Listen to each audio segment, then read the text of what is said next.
Well, you really screwed up this time, didn't you? You found a gnarly deal on a beautiful home that almost seemed too good to be true, and you jumped at it. And now that you're all moved in, you've started to notice some anomalies. You know the type. The spooky dooky anomalies of the supernatural persuasion. Bumps in the night, doors opening and closing by themselves, auditory hallucinations of voices and whispers. It's more common than you may think, but not everyone realizes the danger. The signs could be the proof that some forsaken soul might inhabit your property. Maybe the previous grandmother self-immolated into the garage. Maybe dear old Dad went suddenly insane and repainted the house with the blood of his children. Or Mum tried seducing demons in the basement. If this sounds even vaguely familiar to you, and you were looking at the good old internet for help, then you've come to the right place. You see, I had this friend. Well, had. This friend named Nathan. A couple months back, Nathan found a house for sale in southern Georgia. It was nestled among a remote stretch of woods just outside Waycross. It was a historical area. An old colonial-style home, just under 5,000 square feet, 6 beds, 6 bath, with a white picket fence and a dozen acres. The quintessential American dream house by all accounts.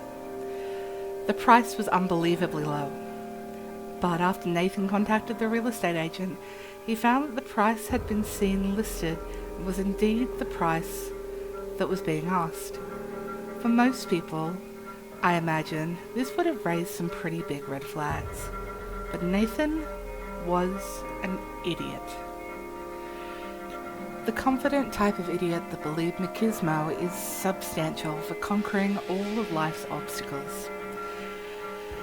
I know it's not kind to speak ill of the dead like that, spoiler alert, but I'm just trying to give an accurate portrayal of the kind of person Nathan was. You know, the alpha-type male who hits on your girlfriend, lives at the gym and probably spanks his meat to his own selfies. For people like Nathan, friend is really just another word for ego reinforcer.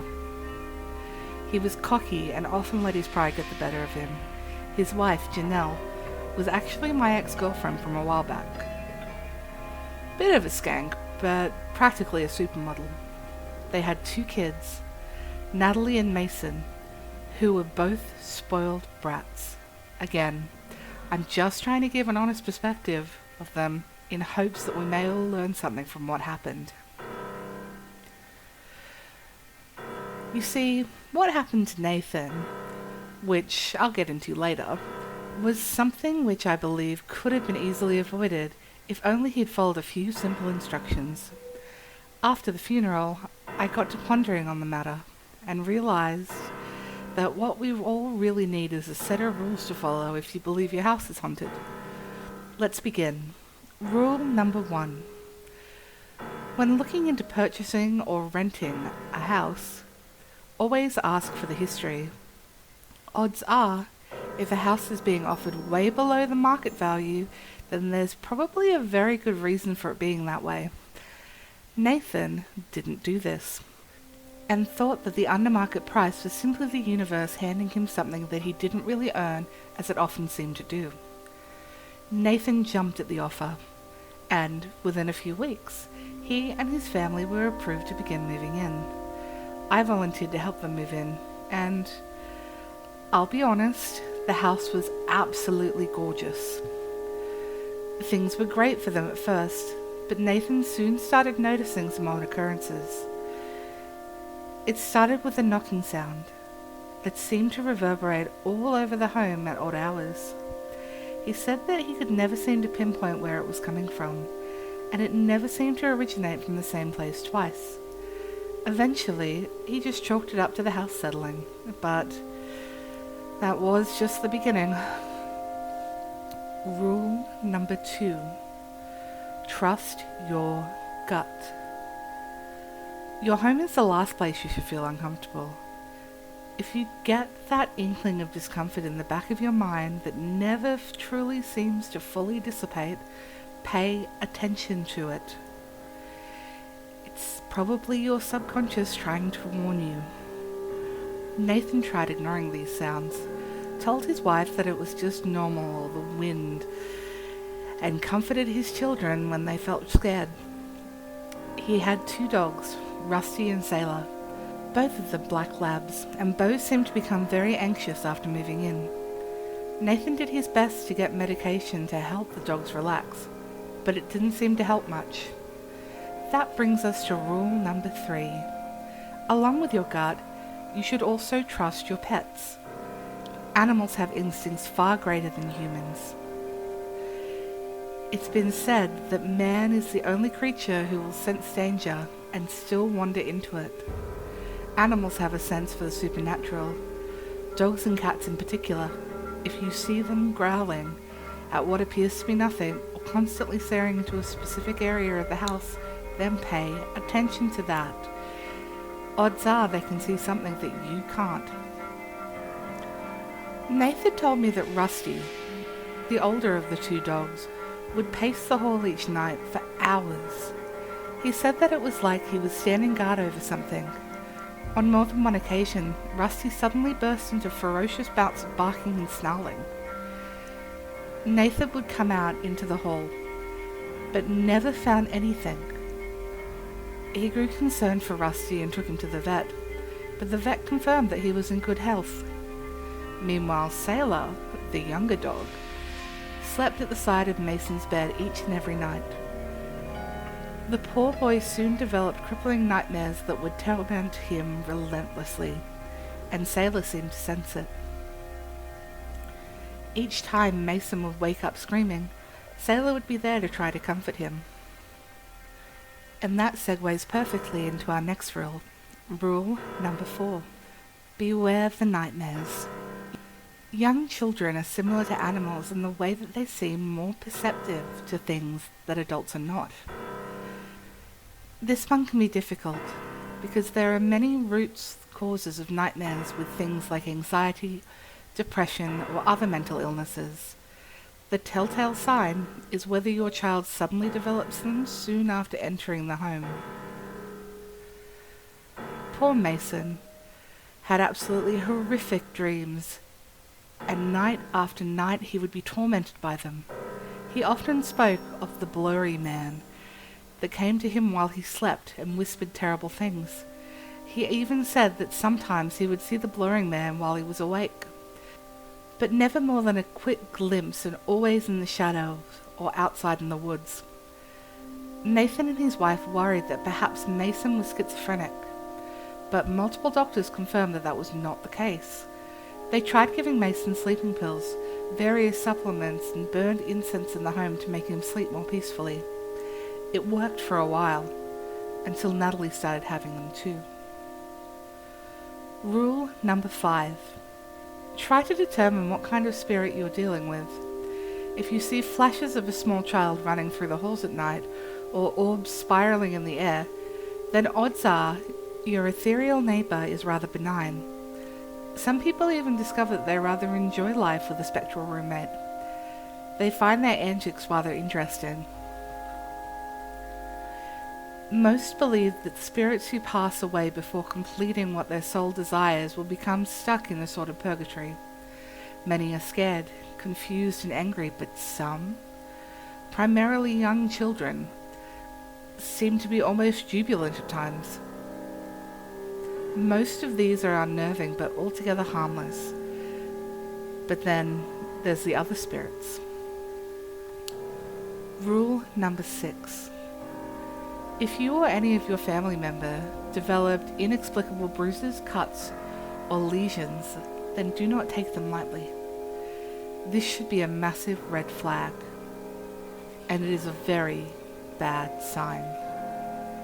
If you feel as though you are being attacked as you sleep and wake up with inexplicable scratches or wounds, then just get the hell out of the house. Honestly. a malevolent spirit capable of inflicting physical wounds is not something to be trifled with. Odds are, it's a demon. And honestly, that's the best case scenario. There are other non-Abrahamic related entities that could be responsible as well. They are very rare, but if encountered, well, I'm afraid even my handy set of rules won't be enough to stop them. Natalie and Mason suffered multiple scratch marks, wounds, and even a few bruises that almost looked like bite marks. Nathan's wife, Janelle, was also subjected to these attacks. The children's teacher at school began to notice and became quite worried for their safety. Obviously, their first thought was not paranormal, but rather the children were being abused at home. Only when social services threatened to remove the children from his custody did Nathan finally agree to move them out of the house. Janelle and the kids moved in with her mother a couple of hours away, and Nathan was left alone with the dogs. Rule number 7. Let people know what's going on. Yes, I know. The thought of admitting to a close friend that you believe your house is haunted may be a daunting one, but it's better than the alternatives. The modern world rarely takes these claims seriously. We put ghosts in movies and video games, but when someone actually claims to see one, we aren't so quick to believe them. Technology and science has led us to believe that we're safe. That is our folly, but that's also a topic for a different day. This is yet another rule that Nathan did not abide by. The worse that things got for him and his family, the more secluded he became. On numerous occasions, he phoned the police saying that he believed someone had broken in, but they never found evidence for it. Eventually, they even put him on a blacklist and warned that any further contact would result in legal trouble. Rather than tell his parents or brother or any of his friends what was going on, he retreated into himself. He became fidgety and paranoid, at times refusing to return phone calls and texts from his loved ones. He just broke contact, and things only got worse. Rules number 8 and number 9 sort of belong in the same category, although one is a little more extreme than the other. Rule number 8. If you suspect something is up, it doesn't hurt to perform a cleansing. Like I said earlier, the modern world has little time to entertain the notion of ghosts and the supernatural, but that shouldn't ward you off. If you are unsure whether your home is being haunted or not, then a routine cleansing can do wonders for you. I'm willing to bet there are mediums and priests in your town that can get the job done. Even if you can't find anyone local, you can always just go online and find instructions for yourself. It's not as effective that way, but it's better than doing nothing. Rule number 9. If you're really feeling as though you're in danger, get someone to perform an exorcism. It's the step that no one wants to take, but desperate times call for desperate measures. Priests and spiritual leaders are your go-to for these kind of things, even if you yourself are not religious. These people honestly do know how to help. There's some evidence that Nathan was attempting to do this, but it's unknown why exactly it didn't work. Maybe he second-guessed himself and thought he couldn't handle it, or maybe his ego took control once again.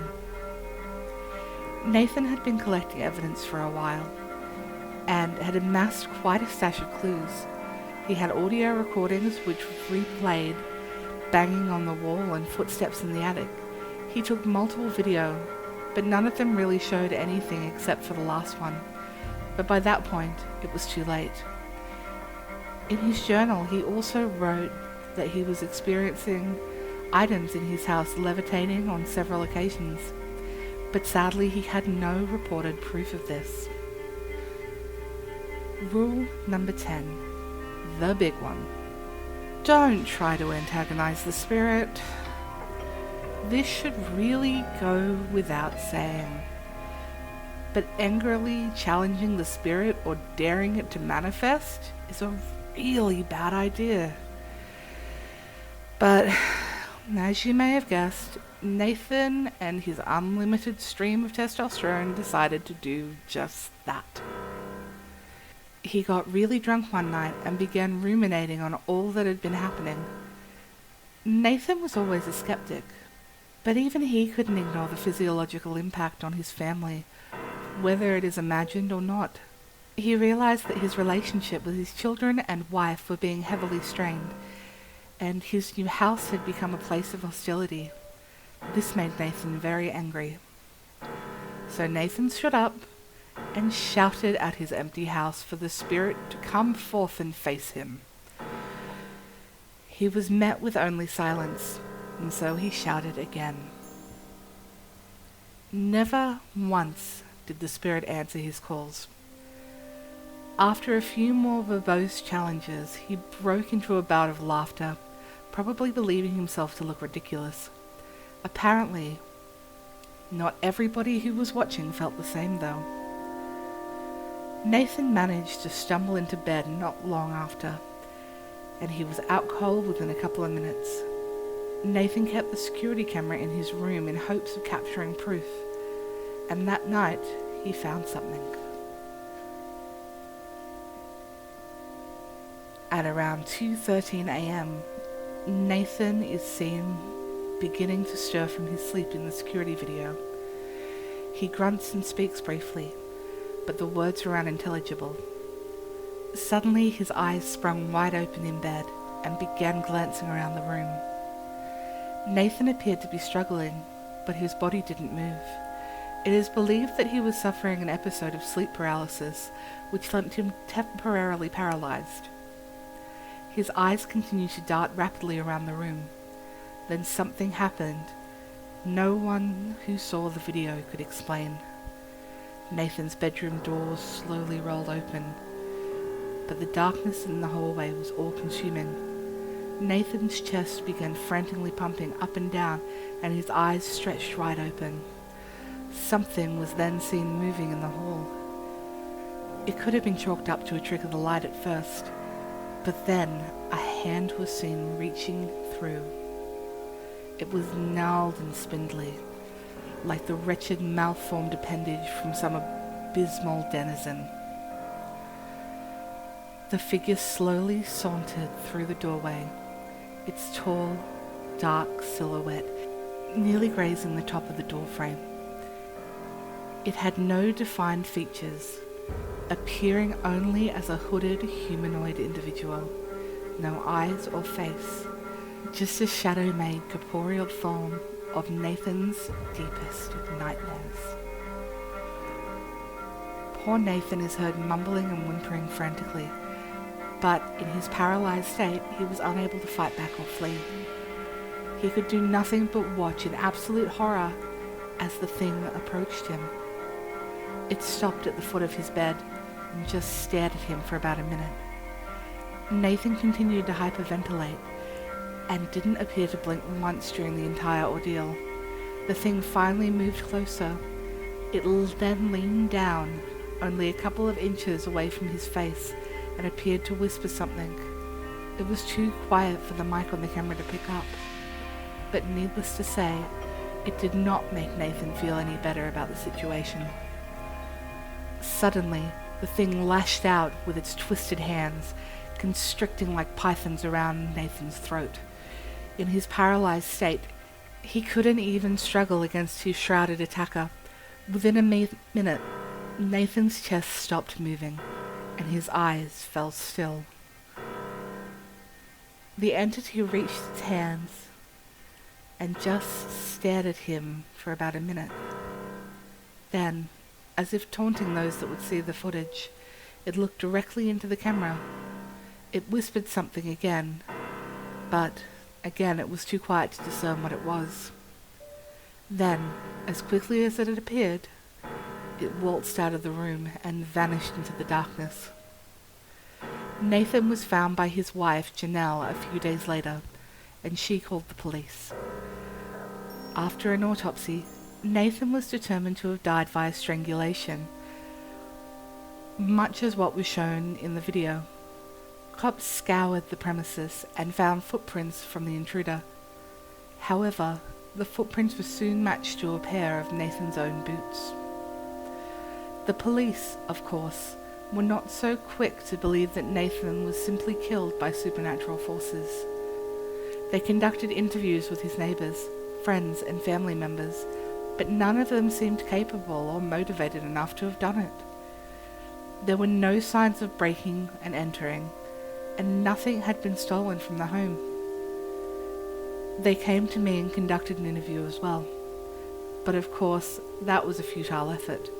I mean, sure, the fact that Janelle was my ex-girlfriend was reason enough to suspect me. But I quickly dissuaded their accusations. Nathan was my friend. Despite him not really being a good friend, what kind of friend bones your girlfriend behind your back anyway? I'm not bitter about it though, at least not as far as the police are concerned. My alibi was solid, and that's good enough for them. That brings us to the final rule. Rule number 11. Make sure you exhaust all other options before coming to the conclusion that your house is, in fact, haunted. If only Nathan had taken a little more time to investigate his house himself, and more thoroughly, then maybe he'd still be alive today.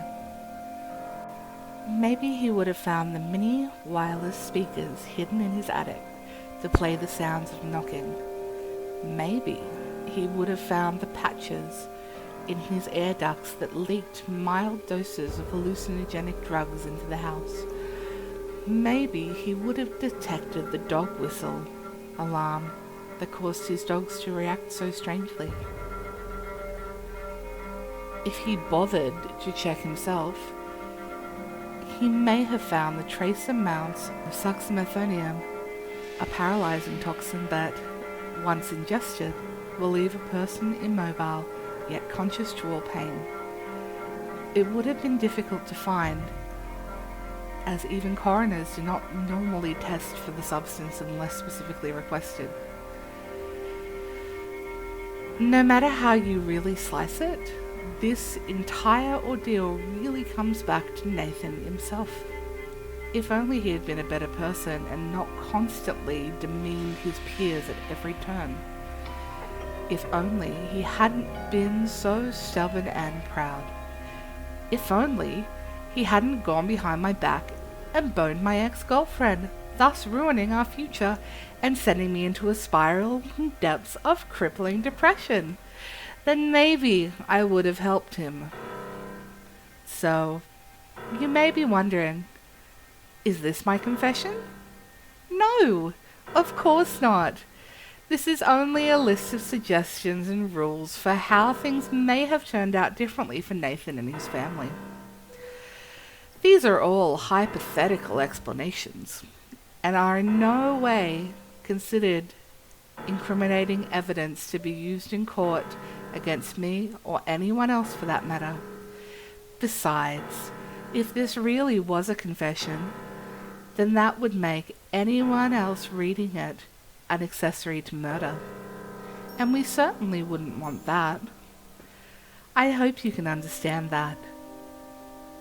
And I do hope that we can trust each other in this regard. After all, I have really good software for tracing IPs, and the modern internet makes it incredibly easy to access them. We wouldn't want your house to suddenly become haunted, now would we?